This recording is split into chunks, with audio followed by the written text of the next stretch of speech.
What is happening between Russia and Poland today, and why have their relations reached a point where even basic diplomatic ties are being reduced? Many observers across Europe and beyond are asking the same questions. How did two neighboring countries arrive at this moment? Why is Poland preparing to close its last remaining Russian consulate? And what does this mean for future cooperation, communication, and stability in the region?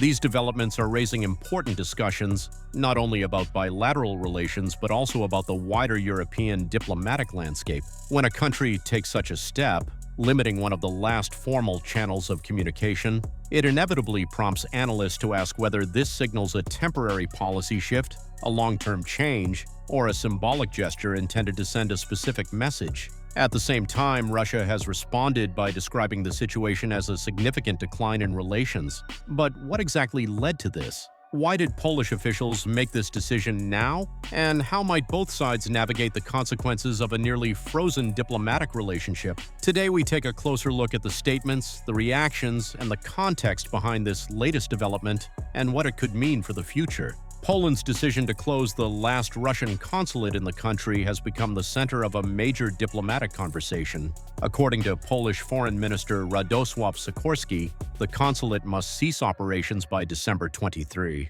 Russian representatives in Poland confirmed receiving the request and acknowledged that they have been instructed to prepare for closure. This marks another step in a series of gradual reductions in diplomatic presence between the two countries. Over the past years, Polish authorities have already closed the Russian consulate in Poznan and required several Russian diplomats to leave the country. Russia, in response, closed the Polish consulate in St. Petersburg. Later, after additional measures against the Russian mission in Krakow, the Russian Ministry of Foreign Affairs withdrew approval for the Polish consulate in Kaliningrad. As a result, after the latest decision, only a limited consular unit will remain at the Russian embassy in Warsaw. On the Russian side, diplomatic representation now includes the embassy in Moscow and a consulate in Irkutsk. The new development prompted an official reaction from Dmitry Peskov, the spokesperson for the Russian president. He stated that relations between Russia and Poland have fully degraded, adding that Moscow views Warsaw's decision as a move toward minimizing the space for any remaining diplomatic exchanges. According to his remarks, Russia considers the decision unrelated to what he described as practical or balanced reasoning. From the Polish perspective, the government maintains that its actions reflect broader policy concerns, including security considerations and the evolving geopolitical environment. Warsaw has consistently emphasized the importance of its partnerships within the European Union and NATO structures, especially as regional tensions remain high. Analysts note that while consular closures typically reduce the capacity for direct communication, they do not eliminate the possibility of dialogue entirely. However, such steps are often interpreted as political signals, highlighting dissatisfaction or strategic repositioning.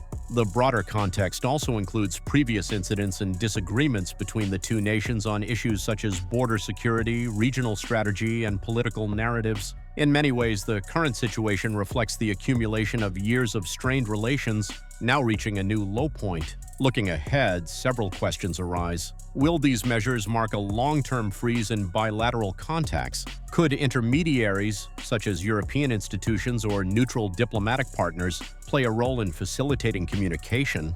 And what does this development mean for citizens who rely on consular services? The future direction depends on political decisions in both capitals. For now, the reduction in diplomatic infrastructure suggests a phase of limited engagement and heightened political distance.